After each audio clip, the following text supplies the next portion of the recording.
Every once in a while, a car comes along that breaks the rules. A car that redefines cool. A car so quick, so beautiful, so exclusive, it takes your breath away.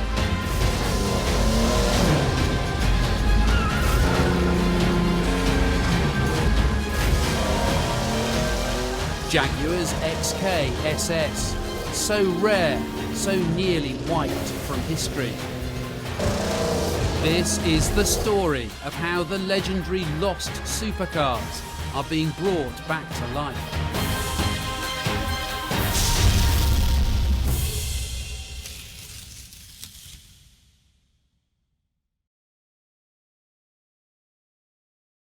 The story of the XKSS begins over 60 years ago in France. Le Mans, arguably the world's most famous motorsport event, and for sports racing cars, certainly the most grueling. Flat out day and night for 24 hours. Today, over 3,000 miles is possible. That's not far off an entire F1 season in one race. For almost 100 years, Le Mans has been the ultimate race car endurance test. In the 1950s, the event was dominated by one machine, a race car that inspired the development of the XKSS. Le Mans is important. Who wins the 24-hour race wins many markets.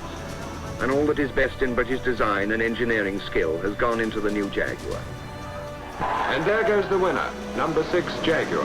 With back-to-back wins in 55, 56 and 57, the D-Type was a race car that definitely fulfilled its destiny.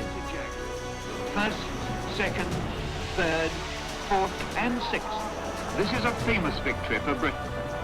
Out of 21 finishers, 12 are British, and only one foreign car can get in between the 5 Jaguars.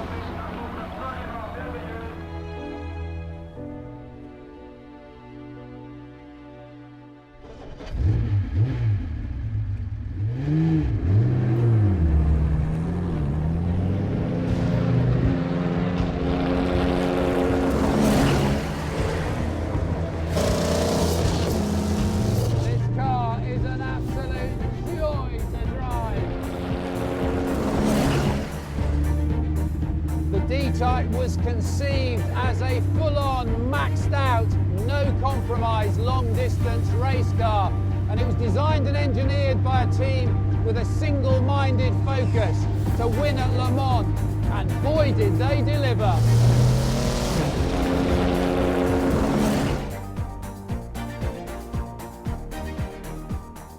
When it was launched in March 1954, the D-Type was claimed to be the world's fastest two-seater car.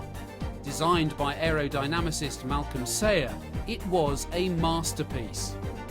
With its featherweight aircraft-inspired body and its proven high-performance 3.4-litre six-cylinder engine, Sayer's new creation was quick, really quick. D-Type meant business straight out of the box, and it absolutely loved Le Mans' legendary long straight. Flat out, it could top 180 miles an hour, and at the time, that was a seriously scary top speed at Le Mans. To get a sense of what I'm talking about, here's a rare piece of archive from the 1950s. To preview the race for us, one of our cameras and recording gear are fixed in one of the D-Type Jaguars over in Le Mans. Then their number 1 driver, Mike Hawthorne, last year's winner, climbs in with our microphone attached to his chest so that he can bring you a running commentary as he races round the course. As well as all the filming equipment, Mike also had something else to contend with. The circuit was still open to the public. Very nearly flat out. Coming round, somebody in the way. Never mind. Cyclists everywhere. Here we go, friend.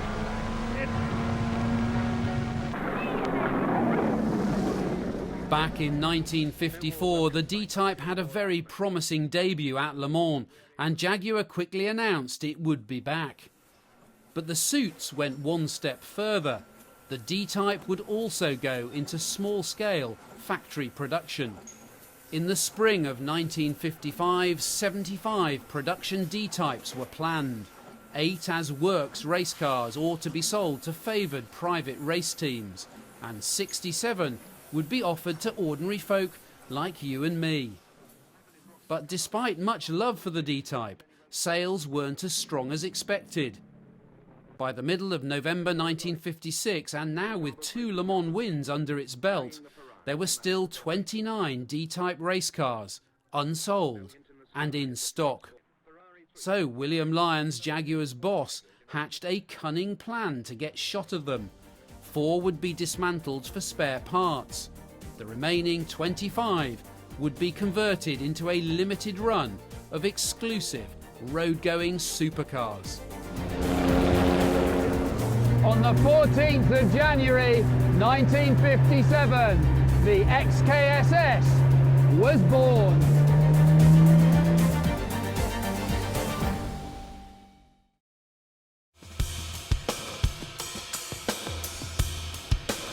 I've come to the Jaguar Heritage Trust to find out what the engineers back in 1957 had to do to convert a full-on D-Type race machine like this into a road-going XKSS supercar. Martin Hollingsworth knows the history. I mean, the key one was that you had to make it road legal. So there were things like you had to put a full screen windscreen across, you had to put wipers on, some bumpers, quarter bumpers that were put on the 4 corners of the car. But for the body and the main structural differences, deleted the fin, the aerodynamic fin, and also the addition of a passenger door, because the D-Types never had a passenger door, because they never needed it. Because it kind of had a hatch. Well, you jumped into the hatch, that's exactly right. So under the bonnet, in terms of engine, gearbox, running gear, suspension, diff, rear axle, all that stuff, untouched. Absolutely untouched from the D-Type. Okay. So this was a car that 1 minute would have been racing down the Mulsanne at 190, and then you could cruise the roads in Los Angeles in a car of an almost identical specification. At the time, it was essentially a bit of cosmetic surgery. The very first supercar roadster was converted from a D-Type racer in only 3 days. But then, catastrophe.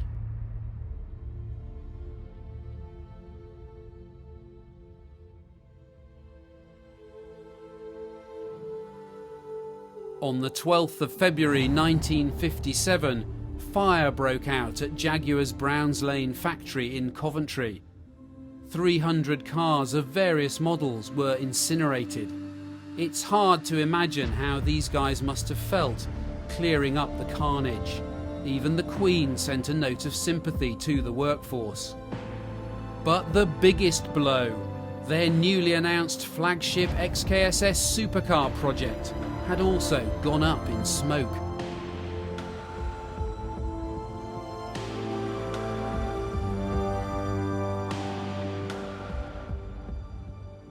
Back at the Heritage Trust, the original handwritten factory ledger makes grim reading. So of the 25 cars that were earmarked for conversion from D-Type to SS, we can tell you very confidently those that didn't make it because they were destroyed. All we know is that of the 25, there were 9 that were destroyed in the fire. In the end, just 16 XKSS supercars were made. Most of them ended up in America. They're now some of the most sought-after cars in the world. Those destroyed in the fire were thought to be lost forever, but then, just over a year ago, big news. Jaguar announced an audacious plan to recreate what the fire had consumed back in 1957.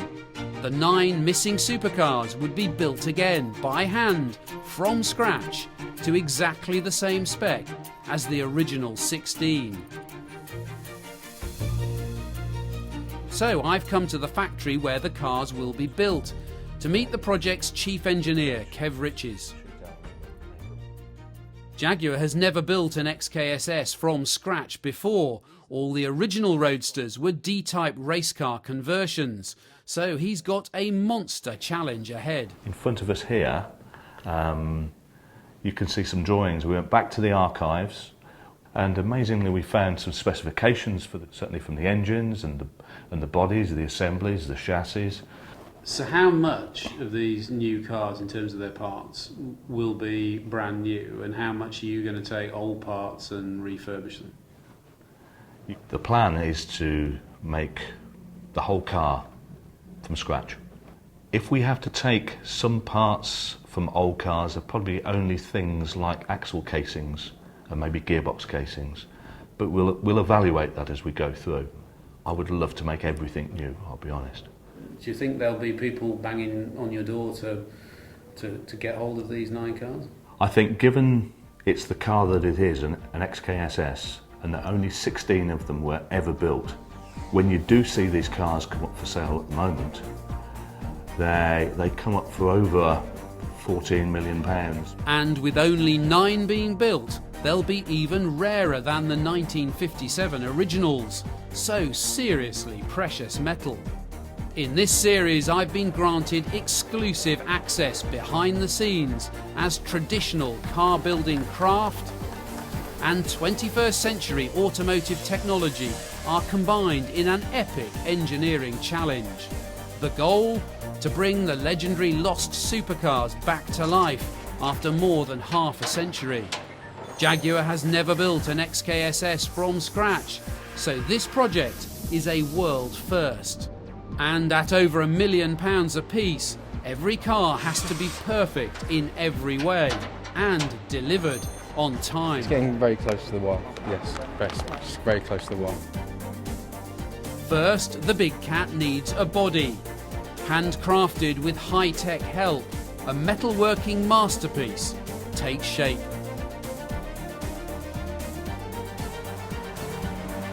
Join me, Mark Evans, inside Jaguar as a supercar is reborn.